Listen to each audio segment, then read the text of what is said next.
Alam nyo ganito yan. Turuan ko kayo ng ano, baka hindi, ini-encourage ko yung manood kayo sa mga vlogger na doktor. Katulad yan, dami mong maintenance. Ang dami maintenance. Hindi naman kailangan ng maintenance yan. Papawis lang, regular na papawis lang. Sabado, linggo. Walking lang. Yan, parang hindi kayo mag-maintenance. Tsaka, syempre, pagka nag-maintenance kayo, sabi nga ng doktor, meron niya mga cost, may mga, yan. Oo, may mga backfire yan. Pagka, sakit sikmura nyo, sakit ulo nyo, nahihilo kayo, sa kidney, tatagalan.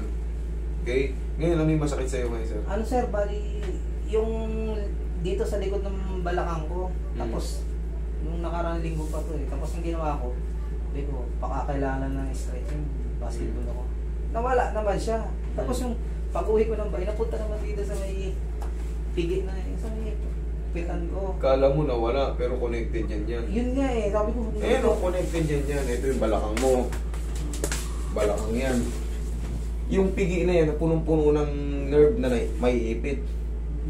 Kaya ngayon, sa balakang bumaba. Bumaba dito sa may hindi na ako makatagal Gusto ko pag tatayo ako. Kaya ngayon, tayo mo kayo na lakad mo. Kala ko may sampol ka sa puwet eh. Ganun mo. Kasi nga nangangalay, sobrang ngalay. May short ka? Meron. Yan. Okay. Kabila. Ang niya lang master, pag yung ganyan, nakatayo ang ganyan, pag tiningkayad kong ganyan, sobrang sakit. atake siya, nangalay siya. Sige. Upo.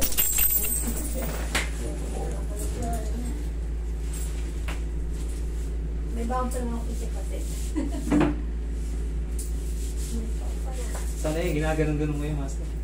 Mahalaga to. Pero, mag-iingat kayo dyan ha. O may disgrasya ka ba natin dito? Putol yung clavicle ko. Ano yan sir? Bali 2016 pa yan. Alam ko kaagad yan. May buko. Oo nga, may bali siya. Huwag na natin pakilaman. Dito naman tayo sa tayo ka. Kasi isang hawak ko lang sa inyo, alam ko nang may kulang. Sabi ko. Okay, tihaya ka.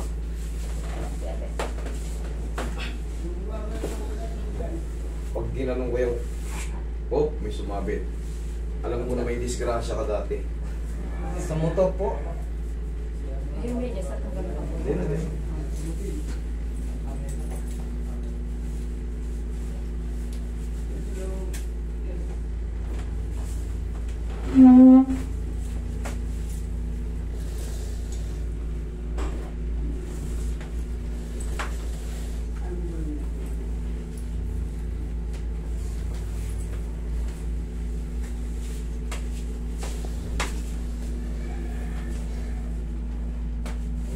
May masakit. Tagilid ka. Ay, dito muna. Yan ang sa kanan mas masarap, di ba? Mas ganito. Mamaya may matitira pang pain yan. Pero, mas iba na. Manageable na. Usog ka konti dito. Konti. Yan. Alam mo yung nangyayari dyan sa'yo is yung mga muscle mo parang pinulikat na hindi mo mawari. Oo, yung Parang stress na stress hindi yung... naman siya masakit pero pag yung sobrang ngalay niya, parang nakukonvert na rin ng sakit. Naramdaman ko na rin yan eh. Parang matagal lang pinulikat yung muscle mo sa loob.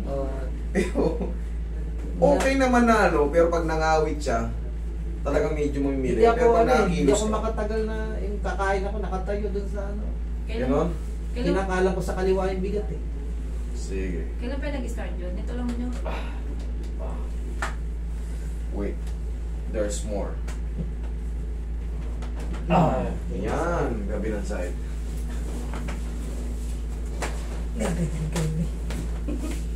Pusi ko konti dito. Yan. Hindi ka na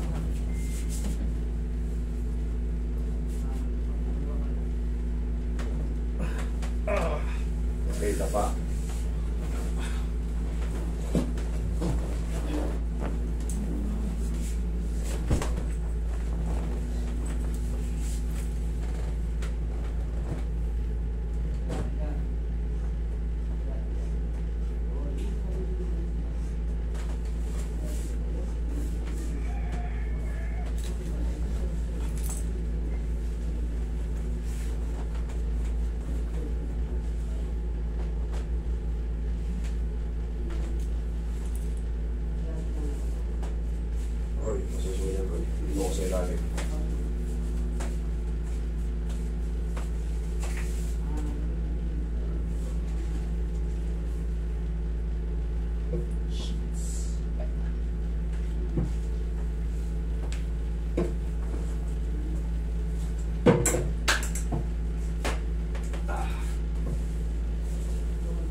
Ihaya ka.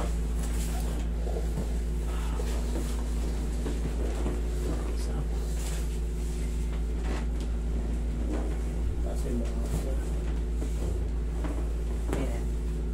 Yan. Sige, higa lang.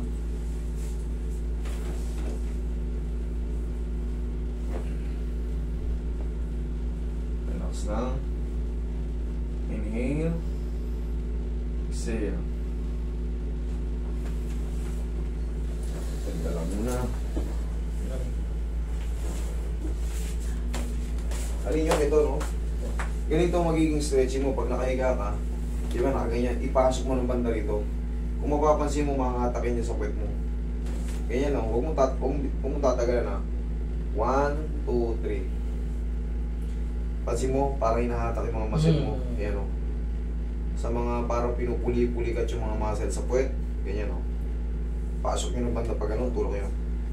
1, 2, 3. Huwag nyo lang tagalan kasi alam nyo na, pagka kunyari, ngayon pa lang kayo nagpa-treatment, yung mga muscle at tendon nyo stress yan. Kaya hindi rin yan sila pwede ma-overstress. Kaya careful kayo, baka mapatid lang yan. 1, 2, 3.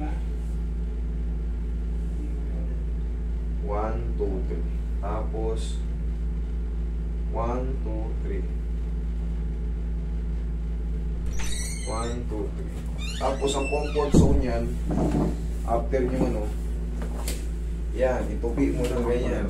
Para kang, ganyan ang comfort zone yan. Tingnan mo, goods, di ba? Okay. Tagilid ka ulit doon. Tagilid ka ulit doon. Pupuruhan ko naman yan. Dito naman yun, makikita nyo palagi kung sinisiko yung ano. O, yan o. Pero huwag nyo pakadiin to, ha. Kasi masakit yan pagka bago-bago pa.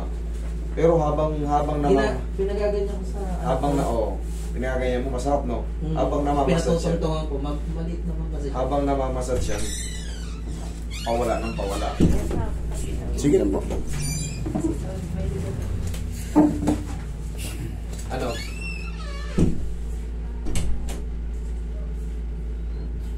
Nag-brown out daw tubig nila eh. Ha? Star Wars nag-brown out.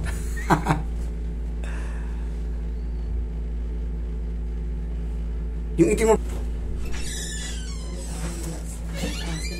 Okay, upo ka, sir.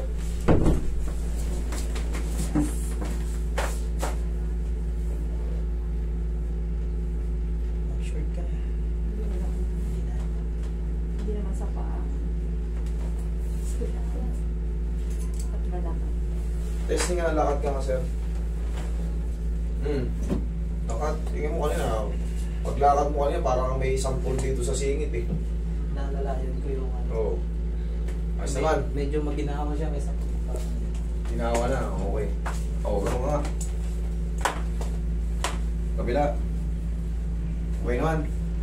pag binibigyan ko ng diin dito, medyo ano siya. Pero mas okay ito kaya hindi ko may ganito din. Hindi, kaya nga alam ko yan. Nangyari sa akin sa basketball naman yung parang pinulikat yung dito ko hanggang dito. Nagtaka lang ako, idol, di ba? Mas sumakit na yung sa ganito ko. Tapos sumunod na Sabado Linggo kasi basketball ako. Yung unang takbuhan, inahatak-hatak ko siyang gano'n, tinalalayan ko. Tapos yung abang tumatagal, nawawala siya. Hanggang natapos yung laro, wala na yung sakit. Pero pagpahinga mo. Pagpahinga, mga 1 oras, ayan na naman siya. Akala mo lang yun, akala mo lang nawala. Oo, yun na naman siya. Baka sabi ko, kailangan talaga yung pala-stress. Kailangan mo, hindi. May naipit yan dito na ano, maaaring yung S1 mo, L5 S1, maaaring naipit. Yun. Kaya napuruhan na yung ano mo. O ngayon, okay na. Sir, may nako sa pag-basketball. Oo, malamang. Kasi yun lang naman yung ginagawa. Compression yun, idol. Siguro pagtalong, pagbagsak, no? Sobra siya sa bigat, ano? Yes. Pahinga mo muna yung sarili mo sa ano. Siyempre, bagong treatment ka pa eh. Tapos kahit pa paano, ayan, hapus-hapusin mo lang yung balakang mo. Tsaka sa Pag gabi, na ano. Tapos ganito,